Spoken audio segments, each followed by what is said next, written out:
Hello everyone, and welcome to Paper and Moose, and welcome to a morning with Paper and Moose, a different type of video. Things have been slow here in the world of flea markets, auctions, estate sales, etc. So I thought, you know what, now is the time. Let's finally do this. I'm going to be making a junk journal.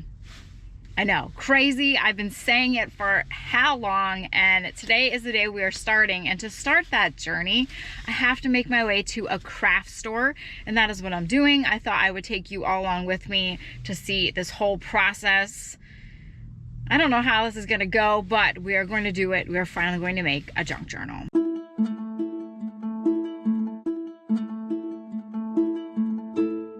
So in my area, we have two options for craft stores, Hobby Lobby and Michael's. Each has their own good points and bad points. I find that Hobby Lobby is often stocked better with items than Michael's, and their prices are a little bit better as well. So I'm going to take you with me to Hobby Lobby, see how my brain works when trying to figure out what to make, how to do this. Now, I've been told that there isn't a wrong way to make a junk journal, that it's your thing. You just do what you want. But in the world of social media, when you put yourself out there on YouTube, Instagram, TikTok, whatever it may be, there is a wrong way. There is a wrong way to do everything. And you will be told that you are doing it wrong. You show how you brush your teeth, you're doing it wrong. Show how you brush your hair, you're doing it wrong. So obviously, in this journey of junk journal making, I've also heard it referred to as a common book, which I kind of like that a little bit more. I'm not going to do things like other people do them. I'm sure I'm going to pick the wrong glue, the wrong type of scissors, but it's a journey, it's a creative process, and that's what we're going to do today. Do today. So first stop is Hobby Lobby, then I'll probably head on over to Wegmans and do some grocery shopping. Not sure if I'll take you along there. We'll have to see. Well, like imitation crab meat, we have imitation ephemera. So I've always seen these at the craft shop. I just never really stopped to look, but we have printed photos, tags, labels, etc. And the prices range anywhere between $3.99 to like $7.99. They're really neat looking, and they are great for those that perhaps can't get out to the flea market to find these little bits of paper. So if you don't have a market nearby and you don't really shop online, then go to your local craft store and perhaps they will have this line. But as you can see, these are just copies of photographs on paper. Instead of using the real thing, you can use the imitation crab meat ephemera. I really like those packages with all the little bits and bobs. So I was looking at the tags. I did pick up some of these just to add something, whatever that may be, to my future junk journal. I guess I have a thing for old tags. Now they have all sorts of envelopes, paper products here. I think I was looking for the heavy cardstock, so I just stopped and took a gander. Prices aren't that bad, and a lot of times these are on sale. All these Paper Studio items were 40% off, so that's pretty good. So here we have the cardstock. I know I wanted to get some cardstock to kind of provide a backing for some of the paper that I'm going to be cutting out so that it's a little bit sturdier. Then my eye got drawn to the planners. I am a sucker for planners. The problem is I never use them. I buy them and, you know, I'm good for a week or two of planning, and then it just, I don't know what it is. It happens every single time. So I do not allow myself to buy one, but it's very tempting. Also tempting is all this paper. Again, this brand called Paper Studio, they have all sorts of wonderful paper to use. These are often on sale, so I would encourage you to buy when they're on sale. I don't know what they run online, if Amazon has something like them or similar, but I like looking at all the different designs that they have at the store. They also have single sheets. Those are perfect if you just need something for a scrapbook for a certain holiday. Check that out. Here we are, the Fiskars. I do have the paper cutters. Those are wonderful. They have all these different contraptions. I have that too, that cuts circles out. But yes, all these different contraptions, different types of scissors, or skizzers, as my art teacher in elementary school used to say. So many different things to cut paper in different ways. And I know that I have a lot to learn about this world of junk journaling. I had no idea that there were so many different types of Mod Podge. I only thought there was one, the classic. You have outdoor Mod Podge, some kind of safe Mod Podge. This is for photograph Mod Podge, photo transfer, but then it says do not use real photos. So I'm guessing it was for if you had copies of photos, photos from magazines, etc. And here is the classic. This is the Mod Podge that I know, the matte. I'm not a huge fan of the gloss. We have all these other little bits and bobs, perfect for your junk journal ties and little add-ons. Again, if you can get to the flea market to find these things, then your craft store will have to do. And here we have, I believe it's washi tape. I've never used it before, but I like the look of it. It's little and tiny. It has all sorts of cool designs, some for the holidays, some retro. So anything that can fit your junk journal needs. This one even had little succulents on it. How cute. But it's a different type of tape, adds a little bit of bling and flair. Those were adorable. Those are for Christmas, which I'm surprised they weren't in the Christmas section. But anyway, glue. You know, what type of glue should I use? I don't know. They have tacky glue, some kind of zip dry glue, a fine line liquid glue, pen glue. I mean, again, just the amount, different types of glue that there are out there in the world. I wasn't sure what to pick up, so I went with good old Elmer's. They even have these, which look really interesting, a glue runner. If any of you have ever used a glue runner, let me know. See, even more glue. The mind is boggled. We have all, and then this gave me a chuckle, all sorts of tacky glue. There's fast grab, there's clear gel, there's like extra thick, there's turbo tacky, Sobo, no-so, temporary fabric glue, I don't know. Then I saw the classic Elmer's glue, rubber cement. This stuff was elementary school smelling. Well, since we're out and about, we may as well stop at the Dollar Tree or $1.25 store and see what crafting items they have, because the store actually has some decent stuff. They've kind of expanded their line.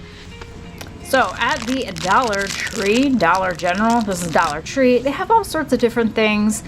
Not saying that their prices are better than Walmart, but they could be. It just depends on what it is. But again, remember that it's $1.25. Their sticker section is pretty impressive. This is definitely cheaper than Hobby Lobby, except if they have, you know, some mega sale. I thought these were cute. They were hot air balloon stickers. I've never been in a hot air balloon. Have you guys? I think I would be kind of scared, but it would be kind of thrilling.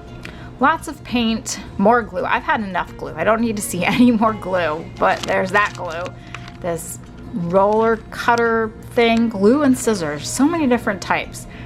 But, you know, the Dollar Tree, it's pretty impressive with what they have.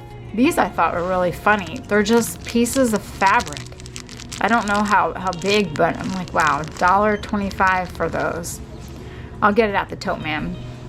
You even have little flowers, some of those chalkboard tags. You have the chalkboard paint, all sorts of bits and bobbles. The cutting boards, I have a few of these, but larger though. But $1.25, I guess that's not bad in a pinch if you need it. Now this guy, it's not a craft, but isn't he cute? He is a Peeps blow mold, light up blow mold. I thought, oh wow, I might have to put that in my cart. Then you have these Peeps inflatables. Look how cute they are. This makes me hungry for a Peep marshmallow. Even a tablecloth. No little creative outing ends without some tea from Dunkin' Donuts. So I got my tea. I'll enjoy this later as I'm doing some creative crafting with paper, hopefully. So a little trip to gather some supplies, and it almost turned into a, oh my gosh, I can resell this trip, when I found the light up Peep blow mold at the dollar store or Dollar Tree or Dollar General, whatever you want to call it. It was $5. I actually bought two of them, one for myself and one for my mom. I'm going to keep the one for myself as a maybe in a year this will be worth some money, or 2 years or 3 years, because it is a blow mold and it is holiday related and it's a Peep. So Peeps have been made, produced in Bethlehem, Pennsylvania, I think, I want to say since the 30s, I believe. And it's a candy. It's a marshmallow, sugar coated candy. And they come in either the shape of a Peep, which originally they used to be like piped by hand and they somewhat look like a turkey, or they come in the marshmallow bunny. Someone had 4 of these listed on eBay. They were different colors though, and I think they sold for $60. Others have these online on eBay, again, different colors, and they're selling for between 20 to 25 bucks. So it could be one of those things where your dollar store doesn't have it. You don't have a dollar store in your town. You see this, you want it, and you pay more than the 5 bucks that it's going for at the store. But it is rather cute. It's battery operated. Throw some batteries in there, and you have a light up peep. So got that. But yes, it was a trip for gathering items needed for a future junk journal, or I really like the phrase common book. I think it's less. There's less expectation to make it good. So what did I get? Well, I got an assortment of things. This is one of those things, do you actually make a list, or is it as you're making your journal or your common book, you figure out what you need then? I don't know. So we got some glue, probably got the wrong glue. This was actually the better buy. You have 4 different types. There's a photo stick, transparent glue, another bond glue, a glue pen. I don't know. I know I came across a video where it said, all junk journalists recommend this type of glue. I think it started with a U. So as I progress in my journal making, perhaps I'll get the better glue, but for now, this is what we're going with. I needed some cardstock to kind of reinforce some of the paper that I plan on using. So we got some cardstock. Now these were 40% off. That's the one great thing about some craft stores, is if you can go and stock up when they have good sales, then you're saving money. I also got these tags, which I thought were cute. Now, honestly, I could probably make these tags myself, or maybe even buy some on Amazon for cheaper, but we'll have to see. And we got some of this washi tape, I believe it's called. It's used for, bonding. It's sticky. I got very neutral colors, because what am I going to be doing for my first junk journal or common book? What's the theme? It's something that I come across a lot at the flea market, at estate sales, and I always mention when I see it. And that would be Jesus. Well, not just Jesus, but we are going to go with a vintage and antique religious theme. I come across many old children's books that are torn and tattered, and they have beautiful illustrations of the Bible stories. Or we also I have a whole stack of these. They are Children's Day service papers, but they have, again, you have your illustrations of, this is Jesus with a sheep. Then these are, I believe, hymnals in here, Comrades of a King, God is Love, etc. So I have an abundance of this type of paper, along with a lot of the Victorian die cuts that have Bible verses on them. And I thought that it would be really nice to use this as a stepping stone into the junk journaling or common book creating. Love that phrase. And I like I said, I have a lot. I love the colors. I love the illustrations. And I just think that perhaps it would be, let's start off with this. Then we can work up into maybe Alice in Wonderland, an 80s themed one, who knows? But we're going to start with something that I find is peaceful, that I can make it simple or elegant, and that I just have a lot of material to work with. So that is what we are going to do. Now, I don't think I'm going to be showing the whole entire process, because I don't know if anyone wants to see that, and it's not going to be done in a day, that's for sure.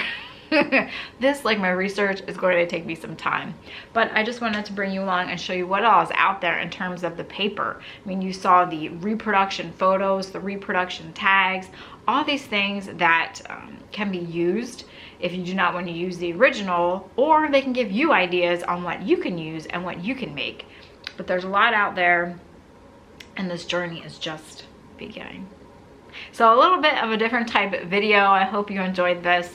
And once we do have the estate sales, and the weather cooperates on a flea market day, I'm going to be getting out there, so I'll bring you all along with me, but I will be working on my junk journal / comic book in the meantime.